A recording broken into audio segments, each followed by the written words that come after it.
Bom, vamos lá, galera. Hoje a gente vai ver farmacocinética falando sobre o quê? A distribuição. A gente já viu na aula passada sobre a absorção, agora é sobre a distribuição, beleza? Então vamos relembrar uma coisinha aqui, ó. O fármaco atravessou aquela barreira, certo? Aquela barreira intestinal do enterocito, chega na corrente sanguínea e agora ele precisa ser o quê? Distribuído, beleza? Só para lembrar que o fármaco vai ser encontrado de forma livre e de forma o quê? Unida às proteínas, beleza? É bom lembrar também a sua forma o quê? Ionizada e não ionizada. Quando a gente falava sobre o quê? pKa, certo? A forma ionizada, né, é aquela forma onde a gente tem, por exemplo, A- e H+, e a forma não ionizada é a sua forma molecular. O que a gente lembra da forma molecular? A forma molecular ela passa mais facilmente pela membrana, beleza? Então, uma vez que esse fármaco ele está na corrente sanguínea, o que ele pode fazer? Ele pode ir para sítios de ação terapêutica, que é a função terapêutica daquele fármaco. Ele pode ser metabolizado, principalmente por quem? Lá pelo fígado, né? Efeito de primeira passagem. Depois a gente pode ter ele indo para quê? Reservórios teciduais, certo? Depois a gente tem o quê? Ele pode ser excretado e ele tem o quê? A ação de quê? Dele chegar em sítios indesejados, perfeito? Então vamos lá. Qual seja, aqui, ó, aspecto importante na distribuição do fármaco é a perfusão sanguínea. Isso é uma frase afirmativa, ou seja, um dos aspectos importantes na distribuição dos fármacos é a perfusão sanguínea. O que é a perfusão sanguínea? É aquela capacidade, né, do sangue se perfundir sobre todos os tecidos, ou seja, de chegar a todos os tecidos, beleza? E o que é a perfusão do fluxo de sangue? Aqui, ó, o que é a perfusão? É o fluxo de sangue que o órgão recebe daquele coração, beleza? Por exemplo, o rim recebe aí mais ou menos 20%, tá bom? Então, quanto maior a perfusão, eu levo o quê? A uma maior distribuição. Quanto mais perfundido é aquele órgão, mais distribuído vai ser aquele o quê? Aquele meu fármaco, beleza? Depois, ó, não é somente a perfusão que aumenta a distribuição. Tem também a solubilidade, a união à proteína. Mas por agora vamos ficar somente na perfusão, tá? Então vamos lá, a distribuição, por exemplo, no cérebro, né? Eu tenho o quê? 55%, tudo que chegar ali de fármaco, 55% de ml a cada 100 gramas de tecido. No fígado, 20 mililitros a cada 100 gramas de tecido. E no rim, 450 mililitros para cada grama de tecido. E aí, olha só, a ligação do fármaco a proteínas. Ou seja, imagina que aqui eu tenho um vaso, aqui eu tenho meu o quê? Endotélio. Lá dentro eu coloco quem? O meu fármaco. Ele rapidamente vai se unir às proteínas ou ele pode passar já para o tecido. Concorda? A alta afinidade dos fármacos com as proteínas plasmáticas vai fazer o quê?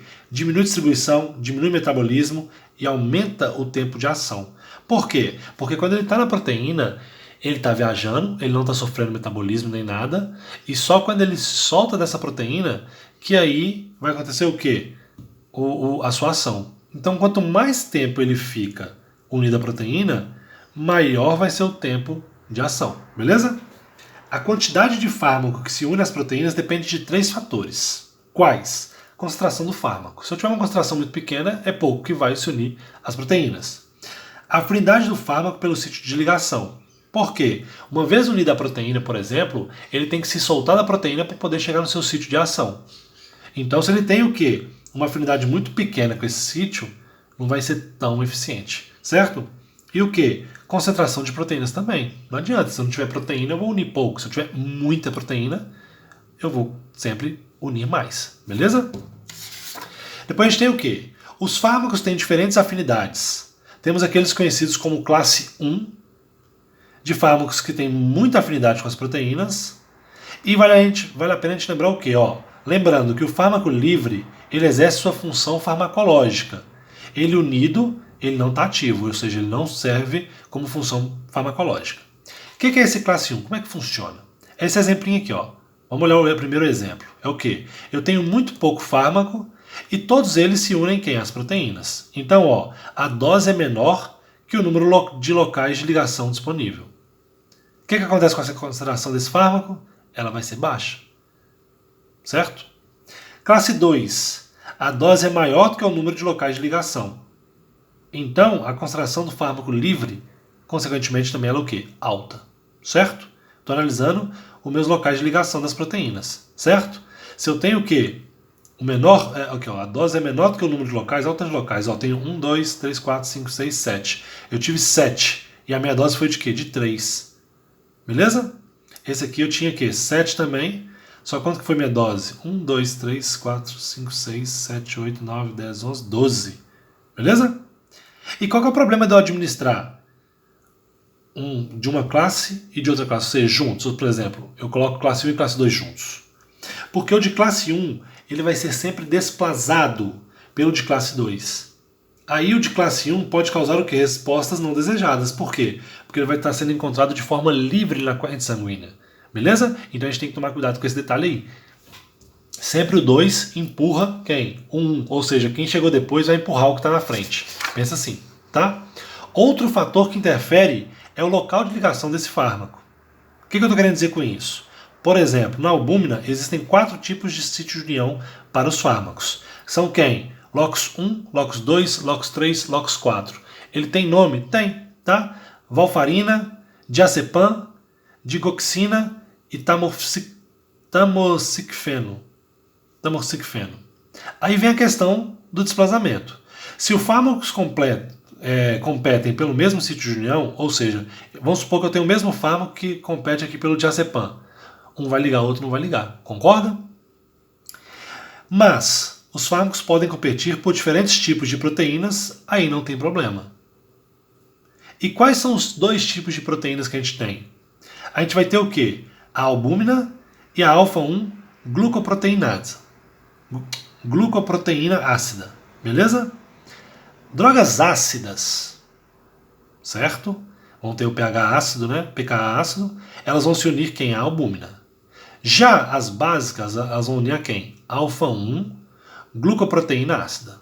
Beleza? Para poder ser transportada ali pelo sangue. Então, ó, quadrinha amarela, hein? Então, se um fármaco ácido for administrado com um fármaco básico, eles dificilmente vão competir pelo mesmo local de ação e pela mesma proteína. Já se eu uso 2 fármacos ácidos, eu corro risco de quê? Deles competirem pelo mesmo sítio de união e aí vai faltar. Em relação aos tecidos, a gente vai ter 4 tipos de tecidos que podem sofrer ação de fármacos. Quais que são esses 4? Os tecidos susceptíveis, que sofrem o quê? São aqueles que sofrem ação do fármaco. A gente tem os ativos. O que são os ativos? Eles vão metabolizar o fármaco. O exemplo clássico que a gente tem vai ser quem? Tecido do fígado, né? Depois a gente vai ter os indiferentes. O que são os indiferentes? Eles são reservórios temporários. Os principais que a gente vai ter vai ser o quê? Tecido adiposo e tecido ósseo. Tá? E por último a gente vai ter os emuntórios, que vai fazer o quê? Vai fazer a excreção. Tecido renal, por exemplo. Beleza?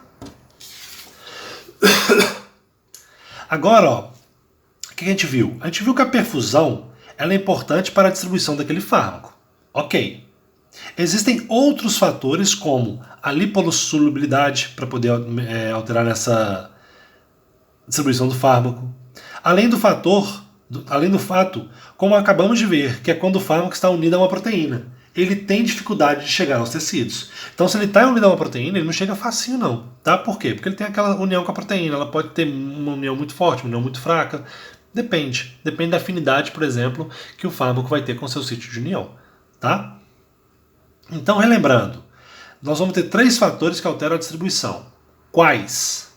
Perfusão sanguínea, capacidade de união às proteínas e a lipossolubilidade. Por quê? Se eu não tenho uma perfusão sanguínea correta, tenho ali meu tecido danhado, eu posso ter insuficiência cardíaca, certo? Isso altera em quem? Na distribuição. Capacidade de união às proteínas. Se eu não conseguir unir as proteínas, eu não consigo ser transportado, certo? Dependendo do tipo de proteína, né? E a lipossolubilidade, que é o quê? É o ingresso dele pela membrana, tá? E aí, como vamos falar de solubilidade, a gente tem que falar sobre o volume de distribuição. E esse volume de distribuição nós vamos ter dois volumes, que é o volume real e o volume aparente. O real é o quê? É o volume que o tecido recebe do fármaco. Tem o meu cérebro. Qual que é a quantidade de fármaco que chega no meu cérebro? Ah, chegou a 70%. Então, esse é o seu volume. Esse é o seu volume real. Já o volume aparente é o quê? É a relação entre a concentração daquele fármaco no tecido e a concentração no sangue. Beleza? Com isso, se a droga ela é muito lipossolúvel, ou seja, se ela passa muito fácil ali pela membrana, né, plasmática, eu vou o quê? Aumentar a concentração nos tecidos. Já as drogas ligadas a proteínas, né, ou hidrossolúveis, não passam facilmente pela membrana plasmática. Não se desliga facilmente das proteínas e, consequentemente, abaixa a concentração dela no tecido. Beleza? O volume aparente, ele vai depender de quê? O que é o volume aparente? Vamos voltar aqui, ó. Volume aparente é a relação entre a concentração daquele fármaco no tecido e a concentração no sangue. Então o volume aparente ele vai depender de algumas coisas, que são as características da própria droga e características do próprio indivíduo. Beleza? Da própria droga é o quê? Lipossolubilidade, polaridade e ionização, ou seja, se ela não é lipossolúvel, ela não passa. Polaridade e ionização, a gente já viu. Quando está na forma molecular, passa mais fácil do que na forma iônica. E afinidade de ligação à proteína. Básico, né? Características do paciente. Idade é uma característica? É. Porque isso vai alterar, por exemplo, crianças, ela vai ter a constituição corporal de muita água, por exemplo. Tá? Tem pouco músculo. Peso. Hemodinâmica, ou seja, um paciente de insuficiência cardíaca vai alterar o volume aparente. Concentração de proteínas no plasma, ou seja, eu tenho pouca proteína, eu tenho muita proteína. O que isso me altera? Certo? E genética, né? Genética aí vão ser fatores genéticos que podem interferir nessa relação aí. Então, resumindo, quanto maior a lipossolubilidade, maior o volume de distribuição. Tem outros fatores? Tem, mas esse normalmente é o principal. Então, como explicar os gráficos? Que é o quê? De uma redistribuição do fármaco. Eu tenho aqui três tecidos, cerebral, tecidos pouco irrigados e tecido adiposo. O que eu consigo observar aqui? No primeiro momento, como o cérebro ele é muito irrigado, como a gente viu lá, né, 55 ml a cada 100 gramas, certo? Vou até confirmar aqui. Aqui, ó. 55 ml para cada 100 gramas de tecido, né? Como ele é muito irrigado, meu fármaco aumentou muito a concentração ali. Mas com o passar de tempo isso cai bastante. Por quê? Porque está circulando e aí, ó, no tecido pouco irrigado, ele vai subindo gradativamente, porém depois ele cai. Por quê? Porque ele começa a chegar aonde? No tecido adiposo, onde ele vai ser um reservório. Beleza? E aí, ó, a distribuição também depende de quê? Da idade. Por quê? Como eu falei, né? Porque a composição corporal de crianças que tem mais água e menos músculo. Idoso, por exemplo, já tem o quê? Bem menos água, certo? E a distribuição, e agora vamos falar da distribuição em sítios específicos. Vamos lá. Quais são os dois principais que a gente fala? Barreira hematoencefálica e barreira placentária. Tem também barreira mamária, existem outros, tá? Mas esses são os dois principais que a gente vai tratar. A hematoencefálica, né? O que é essa barreira hematoencefálica? Ela vai proteger o cérebro, são células que apresentam pouco estreitamento intracelular. Esse espaço aqui, ó, ele é muito pequenininho. Então praticamente não existe o transporte paracelular. Dificulta a passagem. Então a passagem paracelular praticamente não existe, como eu falei, né?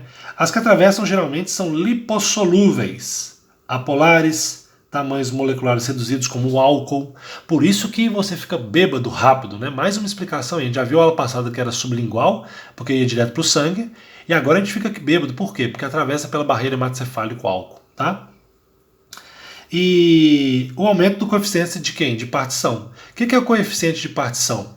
É a quantidade daquele fármaco que é o quê? Hidrofóbica dividido pela hidrofílica, tá? E a barreira placentária, né? Os vasos do feto, eles são revestidos por uma única camada de célula. Isso já ajuda ao quê? A passagem do fármaco. É muito mais fácil, então, atravessar. Outra característica é que o plasma fetal é um pouco mais ácido que o materno, que tem pH o quê? 7. O pH da materno tem quanto? 7,4, né? Com isso, os fármacos básicos podem até ficar aprisionados por ficarem na sua forma iônica. Lembra da forma iônica? Ele chega ali, ó, quando ele vai se dissociar, então, porque está com pouco o quê? Está com pouco próton, certo? Pouco é isso, porque está com pouco próton. O que vai acontecer? Não, perdão, vamos lá, vamos entender isso aqui. Vou pegar um desenho aqui que a gente entende mais fácil.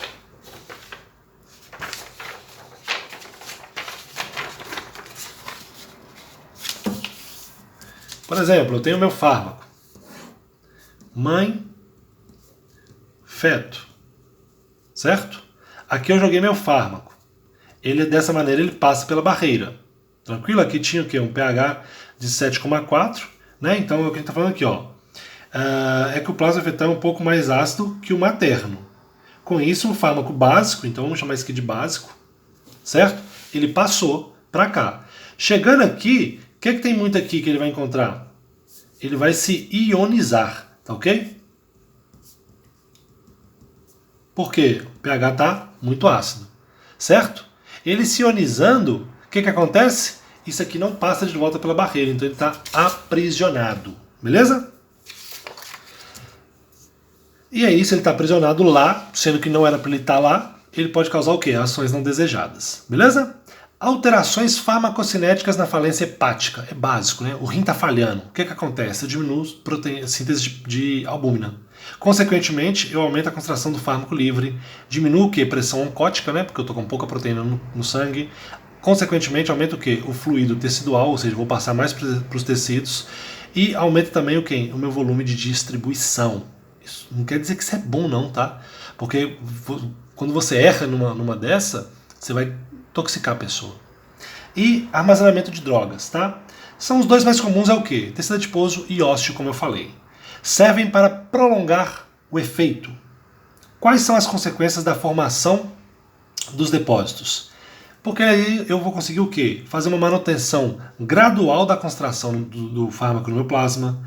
Eu vou reduzir a concentração plasmática inicial, certo? E a prolongação do tempo de ação, porque ele serve como reservatório. Tá ok? Então isso aqui é o que eu queria passar para vocês hoje sobre farmacocinética no que se diz respeito à distribuição.